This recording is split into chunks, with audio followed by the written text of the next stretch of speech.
Hi, this is Anita from Danville, California. And this is my sister, Once again, Linda, from Stellenbosch, South Africa. And we're actually sitting in Stellenbosch right now. And what's going to be so great about this little interview, which is part of our series on feeding your love, feed your love, is Linda's going to be telling us all about olives.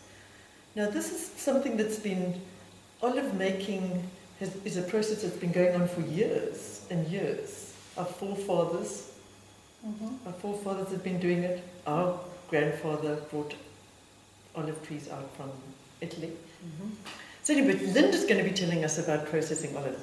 I also just want to remind, this is one of our favorite drawings, but this, finding out more about olives and incorporating this into your diet as much as possible is part of the process of taking back our health, so taking a step back, using less refined things, making things the same way our forefathers, the natural way.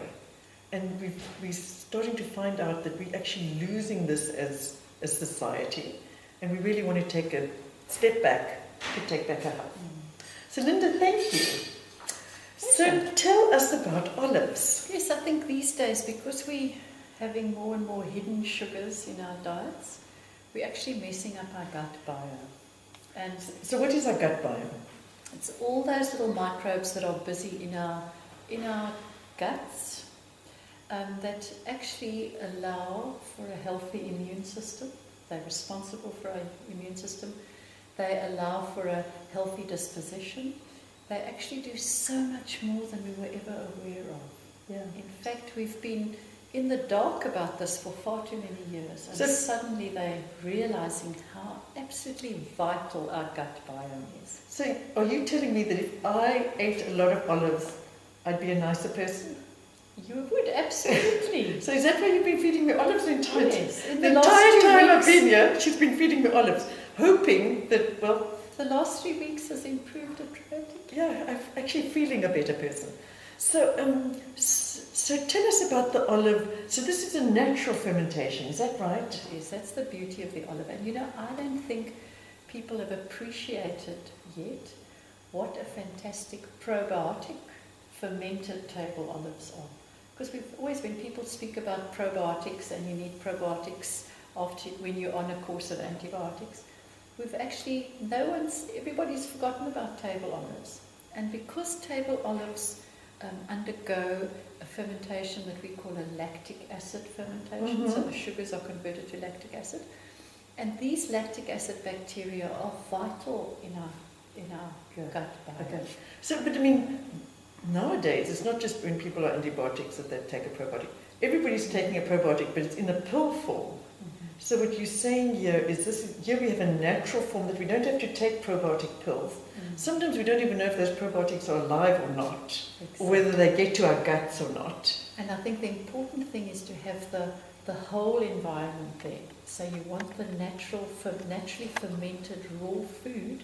That's what they are promoting, as kimchi is. Yes. And table olives are exactly that. It's a raw fermented food. And if we can consume that in its natural state, Yes. I think it's so much better for the workings of our microbiome. Yes. And you know what I love about that? You know, we actually heard a case, which we might make another little video of, where a group of people got the probiotic in yogurt and made a remarkable recovery versus when they had processed the probiotic just in a pill. Which people? These are the HIV positive people in East Africa. That is huge. I know, so we may make another little video about that, but it's so interesting because there's actually, it's not just equal, it's, as you say, much more advantageous to have it in its natural form and not the pill. We're so used to, as a culture, so used to taking a pill. Exactly. So part of taking back our health is going natural and not popping pills. No magical pills involved here. And you know, table olives are so nice in that they've identified that the main organism responsible for a table olive fermentation, which is Lactobacillus plantarum, is also a vital organism in our bodies. So that is so natural and gorgeous. So that would be Lactobacillus plantarum in the US. I think it's the same organism. Same organism, different pronunciation. We're going to do a little bit of translation every now and And then. you know, I just want to show you a little variation of table olives. Here we have some naturally fermented Kalamata olives.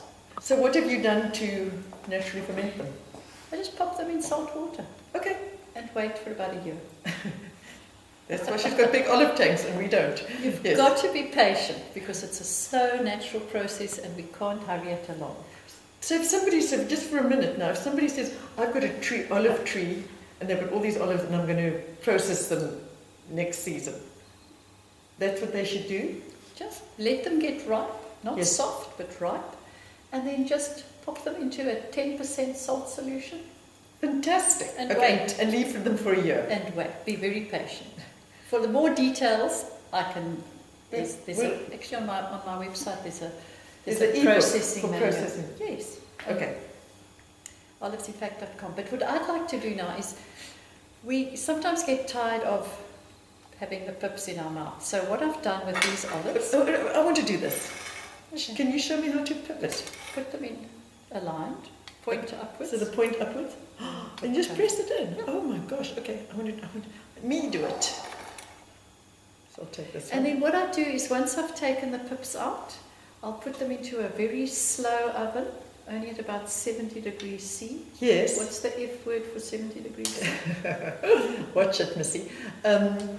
70. That would be about, I don't know. That's a very low oven. That would be like 130. Yes. Just 130 slow, Fahrenheit. slow.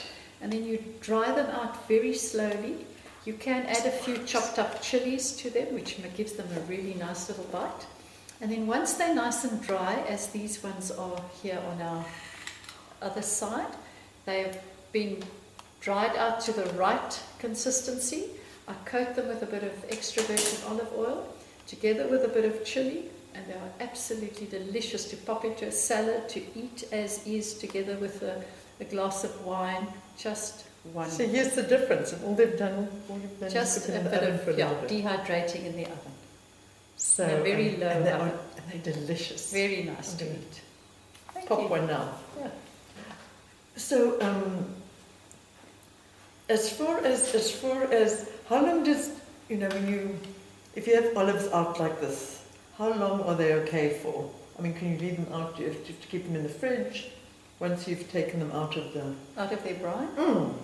They'll definitely last for a few days out of the fridge, especially if you pour a little bit of extra virgin olive oil over them. Remember Okay. that extra virgin olive oil contains antioxidants that will be protecting that fruit. Yes. And of course the olive contains its own oil, so they'll be fine. If you want to keep them for any longer than that, I would keep them in the fridge. In the fridge. Okay. But remember, olive oil is like butter. If you leave it open in the fridge, they Yes. will absorb any flavours that may be Ah, around. the So odours. rather keep them covered. Okay. Fantastic. Good. And so and there's no number. Is there a certain number of olives that you should be eating a day? At A least minimum 200. amount. 200. Is there a minimum amount for people that? No. People that buy my olives regularly, they swear blind that by eating 10 to 15 olives every day, it just helps them heal after operations. They feel so much better. Keeps Helps with their digestion digestion. going. Because remember, an olive contains many other things. A lot of magnesium. There's calcium in there. There's a lot of fibre in the olive, together with the olive oil and the antioxidants. I mean, an olive, because an olive is really bitter. And when On the you- tree, you mean? On the tree. And when you make olive oil, the bitterness is water soluble. So when you make olive oil, most of that water most of those antioxidants go out with the water. Oh, I So see. what we're tasting in the olive oil is a minute fraction of the antioxidants that are in an olive. Okay. Huh, fantastic. And so just to make it clear, because I always keep saying to my clients, those things you get in a tin, those sliced things that's on a pizza. Tap washers. That's what they're tap washers, okay. Okay. So that does not count as part of your olive. It's not a fermented olive. No. That has been processed and coloured and sterilised. Okay. There is not one microorganism on those olives. So they actually don't count as olives at all. They're not. Tap washers is what they are. So thank you so much, Linda. I will look at olives differently from now on. And please, we must all eat lots and lots of olives every day. To feed your love.